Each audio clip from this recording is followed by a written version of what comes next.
কপাল, চাল ডাল তো নেই ঘরে, একটা জ্বালানি কাঠও নেই। শূন্য হাঁড়িটা বসিয়েছে উনানে, কাঠ চাল ডাল কিচ্ছু নেই। তাহলে কি করে অন্ন ব্যঞ্জন হবে? ওই কুমণ্ডলীর জলটা নিয়ে শূন্য হাঁড়িটা বসিয়ে চক্ষুটা মুদিত করে ওই মেয়ের একটাই তো মন্ত্র, ওম পতি পরমেশ্বরায় নমঃ, পতি পরমেশ্বরায় নমঃ, ওম পতি পরমেশ্বরায় নমঃ, পতি পরমেশ্বরায় নমঃ, ওম পতি পরমেশ্বরায় নমঃ, ওম পতি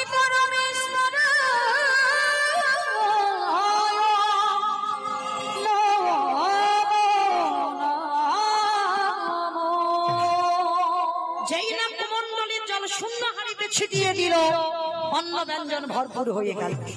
ওই একটাই মন্ত্র জানা ছিল অনুস্বার, ওম পতি পরমেশ্বরায় নমঃ, আর বলতেই অন্ন ব্যঞ্জন পরিপূর্ণ হয়ে গেল। এমন ভগবানের কৃপা। তাড়াতাড়ি করে মহামায়ার কাছে গিয়ে যত খেতে চাচ্ছে মহামায়াকে তত দিচ্ছে, আর খেতে খেতে মহামায়া নিজেই ক্লান্ত হয়ে পড়েছে। আর ক্লান্ত হয়ে আর যখন খেতে পাচ্ছে না, এবার আসন থেকে মহামায়া অন্তর্ধান হয়ে গেল। অনুসূয়া চমকে উঠেছে, এ কি? আমি ঠিক বুঝতে পেরেছি কোন রাক্ষসী বা দেব দেবী হবে, আমাকে তো ধরা দিল না, চলে গেল। মহামায়া সেখানে গিয়ে লক্ষ্মী সাবিত্রীকে ডেকে বলছে, দিদি দিদি তাড়াতাড়ি আয়। ও যেমন তেমন মেয়ে নয়, ওই এতটা স্বামী ভক্তি, এতটা স্বামী সাধনা করে। আমি এত এত খাবার খেতে চেয়েছি, যত চেয়েছি ও তত দিয়েছে। কি করে পারলো? যে মেয়ের কোনো মন্ত্র জ্ঞান নেই, কোনো শাস্ত্র জ্ঞান নেই, কোনো তত্ত্ব জ্ঞান নেই, শুধু স্বামী সেবা করে, তার এত ক্ষমতা আসে কোথা থেকে? খালি আমিও জগৎ জননী মা দুর্গা, আমি সবার মা, আমিও দেখতে চাই ও কি করে আমার মায়া থেকে ও উঠতে পারে, কি করে ও সমাজে প্রতিষ্ঠিত পায় যে মর্তের মাটিতে মহাসতী। আমিও দেখব। এইবার আবার দ্বিতীয়বারে পরীক্ষা শুরু করলো মহামায়া। অত্রিমণি অনুসূয়া দুজনের সংসার। অনুসূয়া বলছে, স্বামী রান্না করব, একটু কাঠ নেই, তুমি একটু যাও জঙ্গল থেকে দুটো শুকনো কাঠ এনে দাও। ঠিক আছে অনুসূয়া, ততক্ষণে তুমি অন্য কর্ম করো, আমি এনে দিচ্ছি। অনুসূয়ার কথা মতো অত্রিমণি গেল জঙ্গলে কাঠ কুড়াতে, আর এদিকে মহামায়া ছদ্মবেশে এক সাধু রূপ ধরে ওই জঙ্গলের যে রাস্তা দিয়ে যাবে, রাস্তার পাশে বসে আছে ধ্যানস্থ। ধ্যানাযোগে যখনই বসে আছে, অনুসূয়া জানে না, অত্রিমণি জানে না, মহামায়া সাধু বেশ ধরে বসলো। আর অত্রিমণি কাঠের বোঝাটা বেঁধে সবে না মাথায়তে তুলেছে, মহামায়ার মায়ার দ্বারা বাবা শরীর হয়ে গেল একেবারে ক্ষীণ। হঠাৎ শরীরে বল ক্ষমতা আর পাচ্ছে না। একই আমার চরণ দুটো আর চলছে না, আমার শরীরে আর কোনো ক্ষমতা, আমার শরীরে কোনো আর বল শক্তি পাচ্ছি না। কেন এটা কি করে হচ্ছে? অনুসূয়া, আমার তো কোনোদিন এমনও হয় না, সবটাই মহামায়ার মায়ার দ্বারা হচ্ছে। আর ওই কাঠের বোঝাটা নিয়ে আস্তে আস্তে টলমল করতে করতে আসছে, আর আস্তে আস্তে ওই মাথা থেকে কাঠের বোঝাটা একেবারে সাধু রঙে পড়ে গেল। আর যেই সাধু রঙে পড়ে গেল, ধ্যানস্থ অবস্থায় সাধু অভিশাপ দিল, অপদার্থ, তোর এত বড় স্পর্ধা, তোর এত বড় সাহস, তুই আমার তপস্যা ভঙ্গ করে দিলি। এই মুহূর্তে আমি তোকে অভিশাপ দিলাম, তোর সর্বাঙ্গে হোক গলিত কুষ্ঠ ব্যাধি। চরণে আছাড় খেয়ে পড়ল। বিশ্বাস করে বাবা ঠাকুর, আমি অন্যায় করিনি, আমি অপরাধ করিনি, আমি ভালো মানুষ ছিলাম। হঠাৎ না জানি আমার কি হলো, শরীরটা ক্ষীণ হয়ে গেল, বল শক্তি চলে গেল, আর কে যেন আমার মাথা থেকে কাঠের বোঝাটা ফেলে দিল। বিশ্বাস করো আমি কোনো অন্যায় করিনি, পা ছেড়ে দে। পা ছেড়ে দে, পা ছেড়ে দে। অভিশাপ দিলাম। শুধু কুষ্ঠ ব্যাধি নয়, আজকে থেকে দিন গুনতে থাক। 1 মাস পর সূর্য উদয়ের সঙ্গে সঙ্গে তোর যখনই আকাশে সূর্য উঠে যাবে, 1 মাস পর তোর মৃত্যু হবে হবে হবে। অনুসূয়া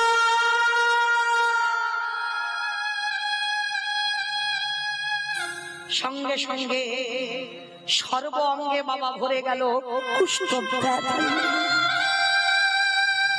সঙ্গে সঙ্গে সর্বাঙ্গে বড় বড় ফসরা, পুঁজ রক্ত ঝরে ঝরে পড়ছে। কাঠের বোঝাটা ফেলে দিয়ে কোন রকমে প্রাণটা নিয়ে ওই জঙ্গল থেকে হাঁটতে হাঁটতে যাচ্ছে। অনুসূয়া, অনুসূয়া, অনুসূয়া। যেই না দরজায় শুনতে পেয়েছে অনুসূয়া, হে কি আমার স্বামীর কণ্ঠস্বর, কোনদিন তোমায় এমন করে ডাকে না। পাগলিনীর মতো সব কাজ ফেলে রেখে ছুটে গেল দরজায়, আর গিয়ে দেখে না স্বামীর সর্বঙ্গে পুঁজ রক্ত ঝরে ঝরে পড়ছে। চমকে উঠল স্বামী, এটা কি করে হলো তোমার? তোমার সর্বাঙ্গে পুঁজ রক্ত কি করেছো তুমি? অনুসূয়া কিছু বুঝতে পারলাম না। আমি তো তোমার কথা মতো জঙ্গলে কাঠ কুড়াতে গেলাম। এক সাধু বসেছিল জঙ্গলের পাশে। আমি জানি না কি করে হলো অনুসূয়া, আমার হঠাৎ যেন শরীর ক্ষীণ হয়ে গেল, হাঁটতে চলতে পারছি না, আর মাথা থেকে কাঠের বোঝাটা সাধুর গায়ে পড়ে গেল। সাধু আমায় অভিশাপ দিয়েছে, আমার সর্বাঙ্গে হবে গলিত কুষ্ঠ ব্যাধি। শুধু কুষ্ঠ ব্যাধি নয়, 1 মাস পর সূর্য ওঠার সঙ্গে সঙ্গে আমার মৃত্যু হয়ে যাবে। না বলো না, আমি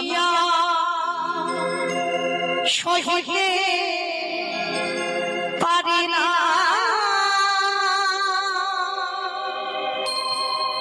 আমি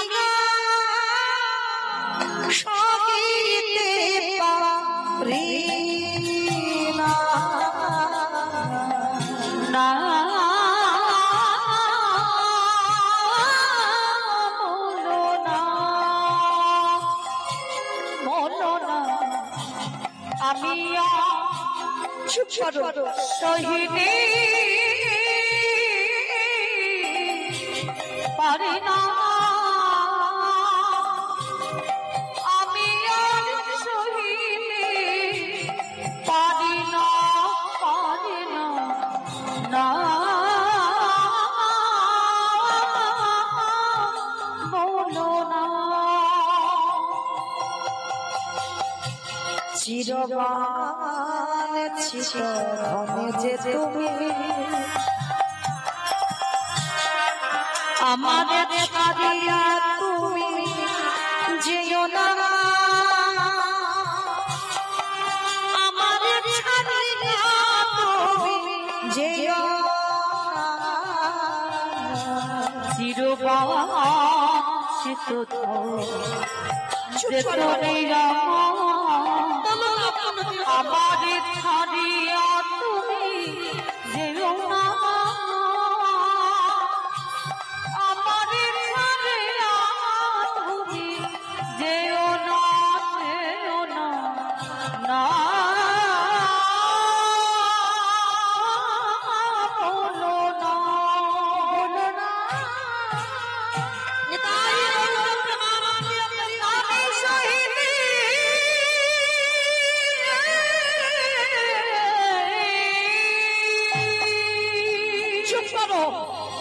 সহিতে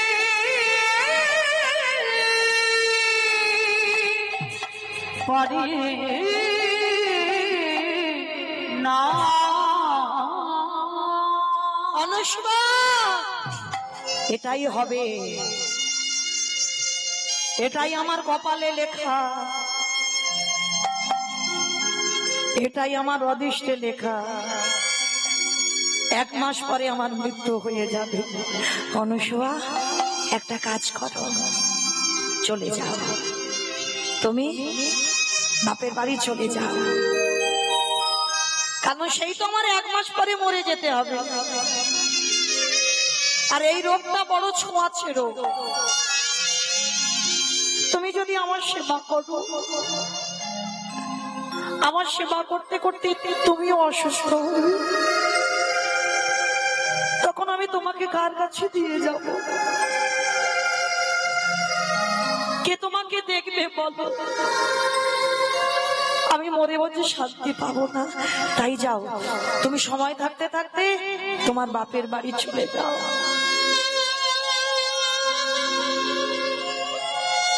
স্বামীর চরণ দুটো ধরে বলছে, স্বামী, যেদিন থেকে আমার বাবা তোমার হাতে তুলে দিল,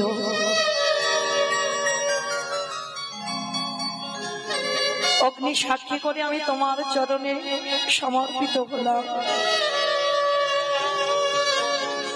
সুখের সময় যখন তোমার কাছে ছিলাম, যে কটা দিন দুঃখ থাকবে সে কটা দিনও তোমার কাছে নয় কাটালাম।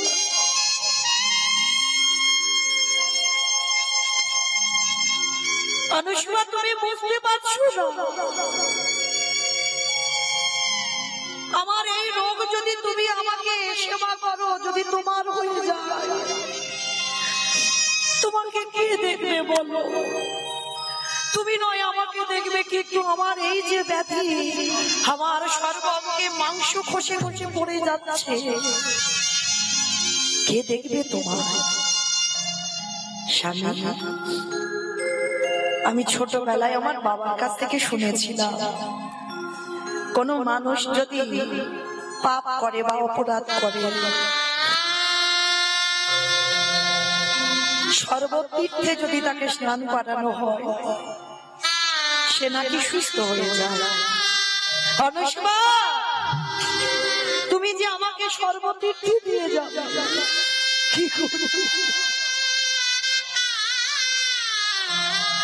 কি করে দিয়ে যাবে?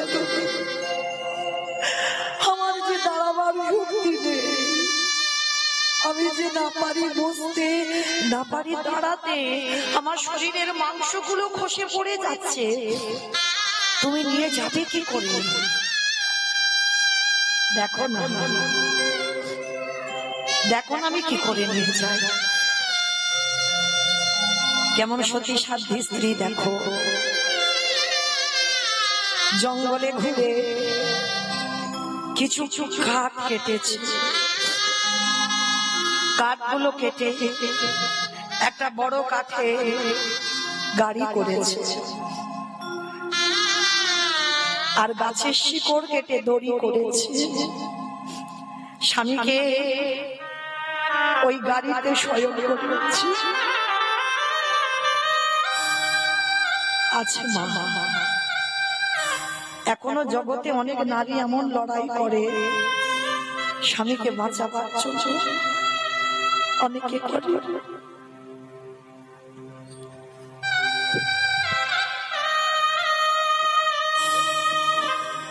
কারণ আমাদের পরিবারের এক ঘটনা বাবা, আমার এক মাসিমণি খুব বড় কাঙাল, কোনো অর্থ নেই, লোকের বাড়ি কাজ করে। আজ 2 দিন হলো গেছে বাবা ব্যাঙ্গালোরে, অনেক দিন ধরে লড়াই করছে স্বামীকে ফেরাবার জন্য। কদিন পরেই তার অপারেশন। আশীর্বাদ করবে যেন সুস্থ হয়ে তিনি ফিরে আসতে পারেন।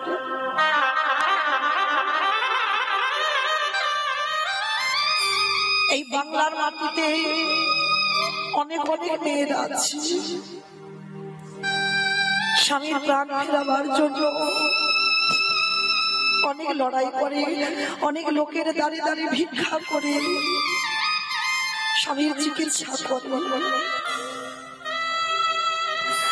অনুসুয়া মা স্বামীর জন্য সর্বতীর্থে যাত্রা করবে।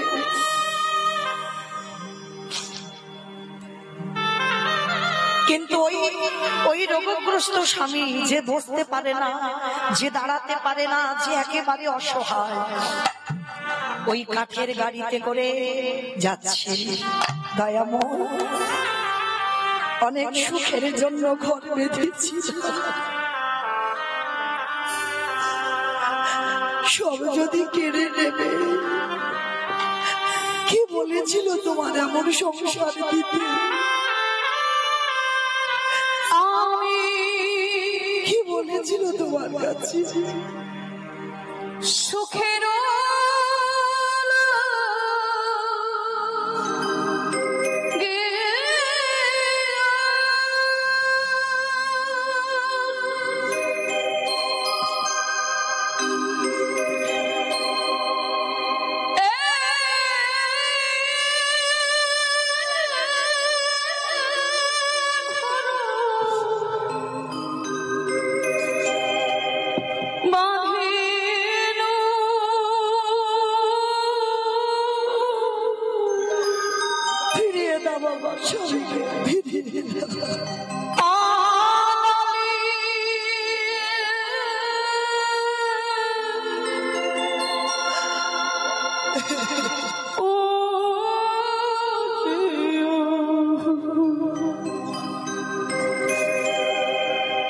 গেল রে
গেল রে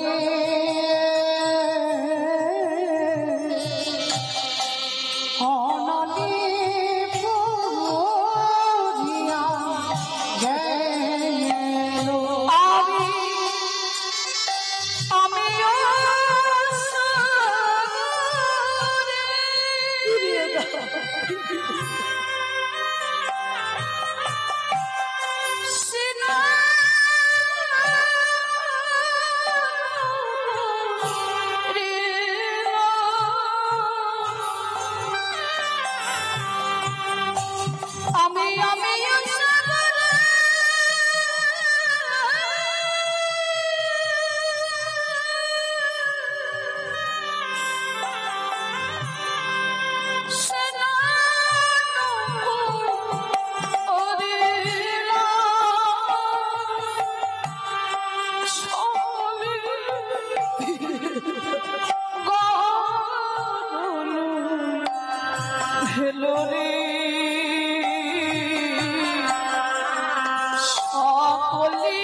আমি সাগর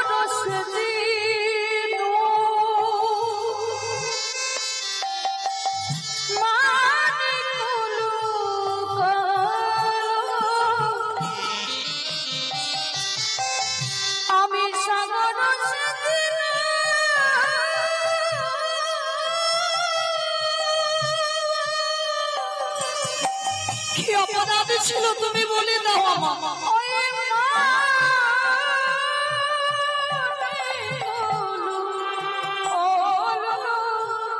কি দোষ ছিল এই অভাগিনী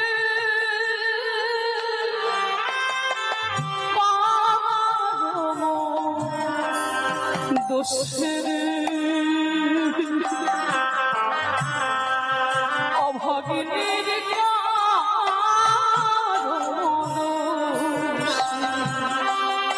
আমি সুখের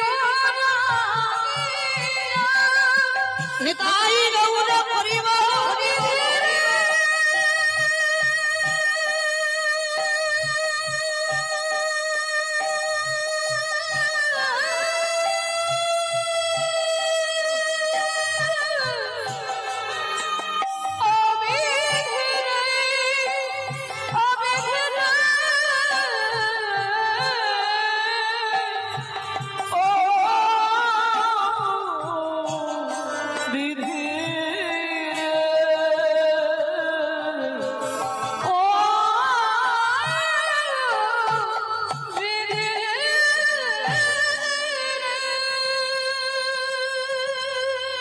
আজ নয়নের জলে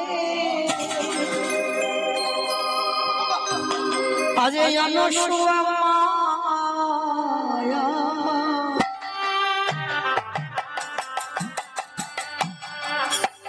ওই কাঠের গাড়িতে কোটে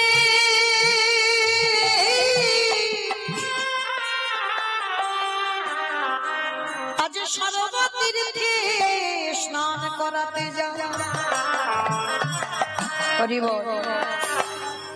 আর পৌঁছে গেল বাবা একেবারে মরুভূমিতে। টানতে টানতে গাড়িটা নিয়ে গেল মরুভূমিতে, আর সেইখানে এত রোদ। অনুসুয়া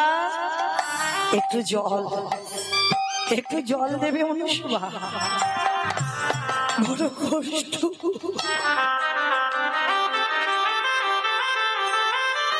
একটু জল স্বামী